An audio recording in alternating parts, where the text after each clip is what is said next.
Olá, muito bom dia a todas e a todos.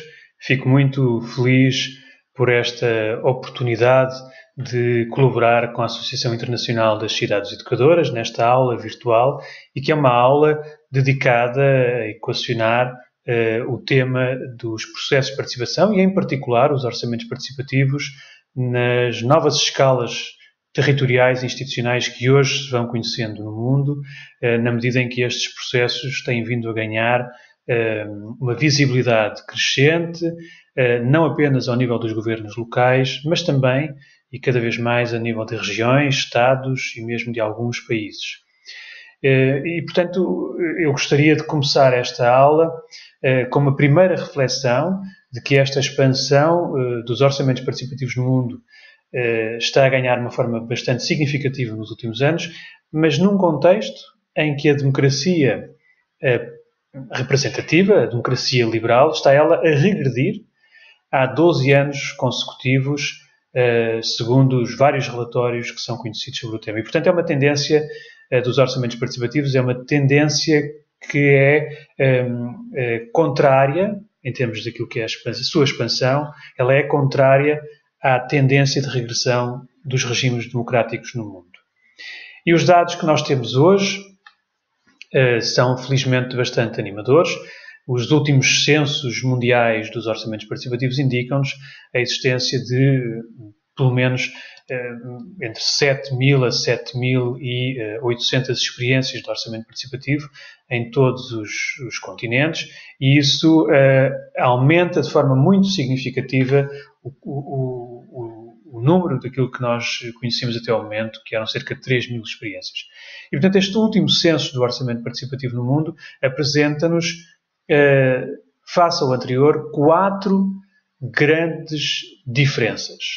A primeira é esta expansão numérica que vos falei e, portanto, que hoje nos permite dizer que temos mais de 7.000 experiências a funcionar em todo o mundo.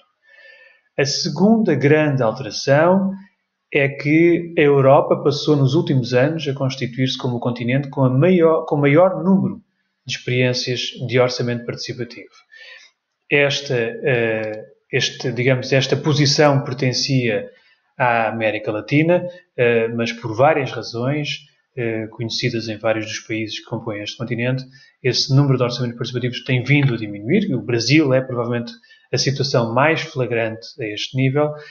Em simultâneo, a Europa tem vindo a aumentar em todos os seus países, embora com alguma intensidade em parte deles, o número de orçamentos participativos. A terceira grande alteração nos censos dos orçamentos participativos é a tendência de uma certa institucionalização. São conhecidos hoje cerca de 5 países onde existem legislações nacionais que obrigam à implementação dos orçamentos participativos por parte dos governos locais. Esses países são o Peru, a Indonésia, a República Dominicana, a Coreia do Sul e Portugal. Os 4 primeiros países que eu falei são legislações de âmbito nacional para governos locais. A última situação é de Portugal. Falamos de uma legislação implementada pelo Governo da República, mas em particular para as escolas públicas do terceiro ciclo e do nível secundário. Portanto, não é uma legislação para governos locais. E há, nestes 5 países, podemos hoje falar de uma concentração entre 60% a 65% do total de orçamentos participativos no mundo. Portanto, ou seja, entre 60% a 65% de todos os orçamentos participativos no mundo estão concentrados nestes 5 países por via desta obrigatoriedade legal. Se juntarmos a este grupo a Polónia, que tem uma legislação nacional de incentivo, portanto que não é obrigatória, mas que torna o orçamento participativo um incentivo para os municípios mais pequenos, na medida em que os que desejarem implementar essa prática recebem uma transferência adicional de recursos do orçamento do Estado polaco.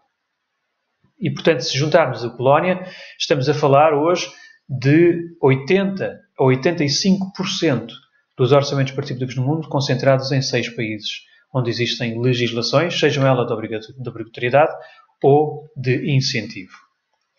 E a quarta e última grande tendência ou grande alteração face aos últimos censos dos orçamentos participativos no mundo é o crescimento das escalas territoriais e institucionais dos orçamentos participativos, com a emergência de processos de âmbito regional, mas também nacional. E para tornar esta aula virtual um pouco mais prática, eu gostaria de concentrar o restante tempo que temos nesta última tendência do crescimento das escalas institucionais e territoriais dos orçamentos participativos e exemplificando com alguns casos concretos da atualidade.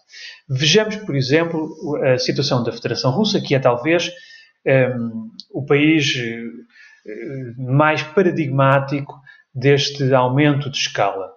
E, sobretudo, de uma escala regional, ao nível das repúblicas, mas que, como bem sabemos, são escalas muito significativas em termos territoriais e também institucionais. E a Rússia, com as suas diferenças, permite-nos identificar hoje 3 grandes modelos de orçamento participativo regional. E o primeiro modelo, mais antigo, é o chamado LISP, que no fundo trata-se de um programa de suporte a iniciativas locais, em que o dinheiro é gerido pelas repúblicas e distribuído pelos municípios em função de uma competição regional entre esses mesmos municípios. Neste modelo, deste LISP, não existe uma votação pública regional, existem sim votações públicas locais ao nível de cada município. Mas o modelo que suporta o LISP é um modelo de gestão partilhada entre regiões e municípios. Porque eu sei que esta é uma preocupação que eu devo expressar nesta aula virtual, é como é que os processos de orçamento participativo de âmbito regional ou nacional comunicam com os governos locais ou mesmo com os processos de orçamento participativo a nível local. E, portanto, no caso do LISP, eu gostaria de dizer que se trata de uma gestão partilhada entre governo regional, ou república, e os governos locais. Na medida em que cabe à região a coordenação do processo, a análise técnica de viabilidade das propostas e a gestão da competição regional. Mas cabe aos municípios a organização dos encontros com as suas próprias populações, a gestão das propostas nesses encontros e a própria votação nesses encontros. E o financiamento dos projetos vencedores é também ele partilhado. Partilhado por 4 atores, em que o principal são as regiões, quem suporta a grande parte do financiamento, ou as repúblicas, mas há um cofinanciamento local assegurado pelos municípios, onde os projetos se implementam, pelas populações que beneficiam desses mesmos projetos e pelas empresas que decidem apoiar os investimentos também nesses territórios. Portanto, este é um modelo, como podemos ver, de gestão partilhada, em que há uma articulação deliberada, pensada entre governos de âmbito regional e local. O segundo grande modelo de orçamento participativo da Rússia chega-nos da região do extremo oriente da Federação, a única região insular da Rússia que se chama Sakhalina. E aqui também falamos de um modelo de gestão partilhada, embora seja diferente do LISP. Trata-se de um processo em que a região coordena toda a iniciativa, faz a análise das propostas, a sua análise técnica de viabilidade e gera uma votação regional pública aberta. É, aliás, a primeira experiência na Federação Russa em que a votação regional é aberta, universal, com recurso a uma plataforma pública de votação. Mas há também uma colaboração ou uma contribuição dos municípios e, por isso, um modelo partilhado, na medida em que cabe aos municípios a organização dos seus encontros locais. Em primeiro lugar, ao nível dos pequenos aldeamentos, dos pequenos assentamentos urbanos, e depois ao nível do município, organizando um encontro final com representantes dos diferentes assentamentos populacionais para escolher os projetos que de cada município chegarão à competição regional. E, portanto, esta organização local cabe aos municípios, naturalmente também com o apoio do governo da região. Mas há uma diferença também no financiamento face ao modelo LISP. É um modelo de financiamento que depende exclusivamente do governo regional da Sakhalina. E a este nível falamos de 1% do total do orçamento regional, que corresponde, grosso modo, a 16 milhões de dólares. O último modelo de orçamento participativo regional na Rússia está neste momento a ser desenhado, vai ser implementado no próximo ano, em 2019, mas ele é de facto diferente dos anteriores, na medida em que a região, e a região chama-se Yamália, no norte, na sub-região polar da Rússia, em que a região vai alocar dinheiro para financiar os orçamentos participativos dos municípios e não um orçamento participativo regional. Ou seja, é um outro papel que as regiões podem ter, que não é apenas o de promover o seu próprio orçamento participativo numa gestão partilhada com os municípios, mas é financiar orçamentos participativos municipais dos municípios dessa mesma região. E este é o caso de Yamália, em que é um modelo de gestão também partilhada, mas em que cabe à região capacitar os municípios e assegurar o financiamento dos projetos. E cabe aos municípios organizar o seu próprio processo de orçamento participativo, os encontros com as populações, a análise das propostas e a votação dos projetos. Portanto, falamos de 3 modalidades distintas que estão, 2 delas já em funcionamento e uma que está a ser neste momento desenhada para vir a ser testada na Rússia. E poderíamos, naturalmente, falar de outros exemplos de âmbito regional, em outras partes do mundo. Eu escolhi a Rússia por ser o país onde existe atualmente um manancial de estudo por fazer, de muitos casos, de muita inovação que está a ser testada nos modelos. Mas gostaria agora, na fase final da minha intervenção, de falar um pouco convosco sobre também os orçamentos participativos de âmbito nacional. E esses são protagonizados atualmente por 2 países, Portugal e a Coreia do Sul. O caso português, que foi aliás pioneiro a nível mundial, portanto, Portugal foi o primeiro país no mundo a criar um orçamento participativo de âmbito nacional. Mas mais do que o governo português decidiu criar 3 iniciativas de orçamento participativo nacionais. A primeira a ser lançada foi pelo Ministério da Educação e é uma ideia muito simples.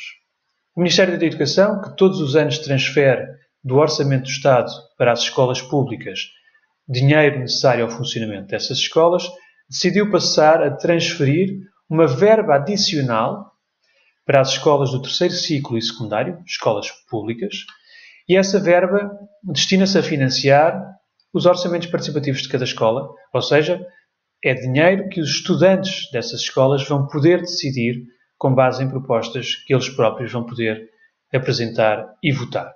Foi iniciado em 2017 com uma dotação mínima de 1 euro por estudante e um mínimo de 500 euros por cada escola pública. Neste processo estão envolvidas mais de 1.100 escolas públicas no país, o que faz com que, na prática, o orçamento participativo das escolas não seja um orçamento participativo, mas uma política pública do Ministério da Educação que está a suportar financeiramente mais de 1.100 orçamentos participativos em escolas em todo o país. E dadas as características deste processo e também o montante orçamental que a ele está alocado, estamos a falar de um orçamento participativo que financia, sobretudo, projetos de pequena dimensão e projetos imateriais de qualificação e de equipamento dos espaços escolares. A segunda iniciativa nacional, lançada em Portugal, foi pelo Governo também, e é o Orçamento Participativo Portugal, é assim designado. E este tem, diferentemente do que vimos no caso da Rússia, mas também no caso do Orçamento Participativo das escolas, em que nesses há uma gestão partilhada, no caso do Orçamento Participativo de Portugal estamos a falar de uma gestão centralizada do Governo, em que não há uma cooperação direta com os municípios, ou não há, pelo menos, uma articulação deliberada entre o Orçamento Participativo Nacional e os Orçamentos Participativos locais. Existe, sim, uma coordenação centralizada a partir do Governo da República, a quem cabe organizar praticamente todo o processo. A dotação é de 5 milhões de euros na segunda edição, foi de 3 milhões na primeira. O país foi dividido em 7 regiões e essas regiões receberam equitativamente a mesma verba dentro dos 5 milhões que estavam previstos. Os projetos que aqui são financiados são sobretudo de ordem material, pelas suas características, mas também por dois outros critérios, pelo montante que está previsto, que não permite investimentos físicos substanciais, e também porque o Governo não quis colidir ou competir com os orçamentos participativos locais, onde nesses sim se fazem investimentos físicos materiais. O processo é aberto a todo o país, na fase das propostas. Qualquer cidadão pode apresentar uma proposta em encontros públicos ou através da internet, e a votação é ela também universal, aberta a todos os cidadãos, feita através da internet ou do envio de um SMS. A única colaboração prevista com os governos locais, com os municípios portugueses, é na organização dos encontros, a quem o Governo pede colaboração. E, portanto, esta característica colaborativa não muda ainda assim a característica de gestão centralizada do processo.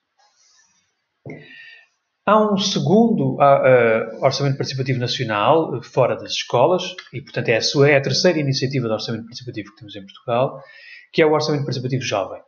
E este funciona com uma dotação de 10% do Orçamento Participativo Geral, que na prática são 500 mil euros. Foi também iniciado em 2017 e, diferentemente do Orçamento Participativo Portugal, aqui não existem regiões. Portanto, existem 500 mil euros e os jovens podem apresentar propostas para todo o país, mas no mínimo, a cada proposta tem que beneficiar pelo menos 2 municípios.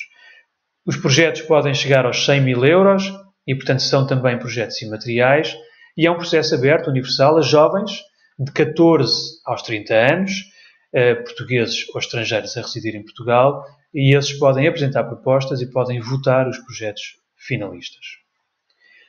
E, por último, há também um novo Orçamento Participativo Nacional, atualmente a ser desenvolvido na Coreia do Sul, iniciado este ano, em 2018, e é um modelo totalmente diferente daquele que eu tenho vindo a exemplificar.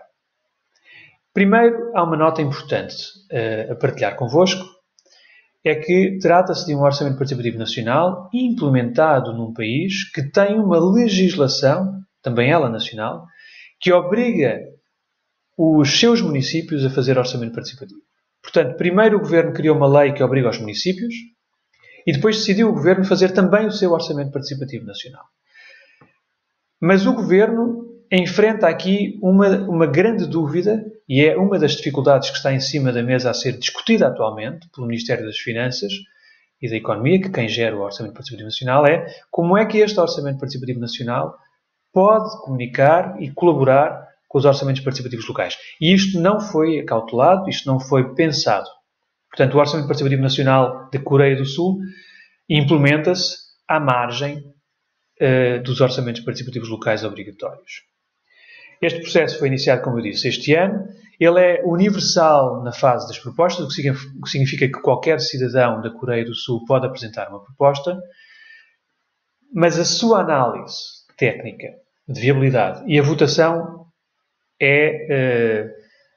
são conduzidas dentro de uma metodologia que nós, digamos, no meio mais especialistas, chamamos de mini-grupos. Ou seja, o governo da Coreia do Sul decidiu criar um grupo de 300 cidadãos com base em critérios de representatividade demográfica e regional de todo o país. Portanto, são 300 pessoas que representam a população da Coreia do Sul e que foram escolhidas aleatoriamente com base em critérios científicos, e elas são convidadas a concentrarem-se 3 a 4 dias de trabalho em Seul, onde lhes são apresentadas as propostas que todos os cidadãos apresentaram. E esse grupo de 300 cidadãos tem o papel de discutir, debater, analisar e, no fim, decidir quais são os projetos vencedores. E decidiu o governo da Coreia do Sul esta metodologia por considerar que, entre outros fatores, que melhor defende o processo de grupos de interesse, sejam eles temáticos ou regionais. E, portanto, o facto de serem pessoas que não se conhecem, mas que têm características que representam a população do país, poderia ser uma forma de evitar a criação de grupos de interesse, que depois, por via da sua mobilização, a capacidade de maior mobilização, poderiam fazer vencer determinados projetos. Esta primeira edição do Orçamento Participativo Nacional da Coreia do Sul contou com uma alocação orçamental de 64 milhões de dólares e permitiu financiar 39 projetos vencedores. Portanto, e tentando agora fechar esta aula virtual, vimos aqui como o orçamento participativo está a fazer ainda um caminho de aprendizagem e de exploração pelo mundo. Apesar de termos 30 anos de experiências e de hoje serem mais de 7 mil e de termos hoje níveis de governo regional e nacional a fazer este trabalho, o que requer necessariamente maior complexidade do ponto de vista da gestão, há ainda muito por fazer e muito por aprender e os desafios são tremendos. Como é que os orçamentos participativos nacionais podem eles potenciar ou articular ou não colidir ou não competir com os orçamentos participativos municipais?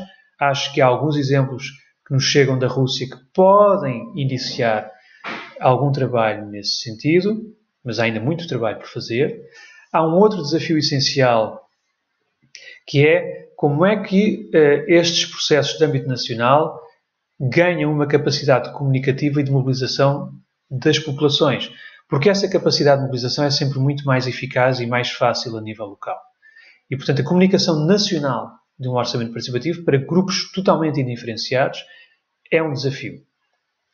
O outro desafio, que nos parece evidente em alguns casos, é, nos orçamentos participativos nacionais, o nível de identificação do cidadão com os projetos.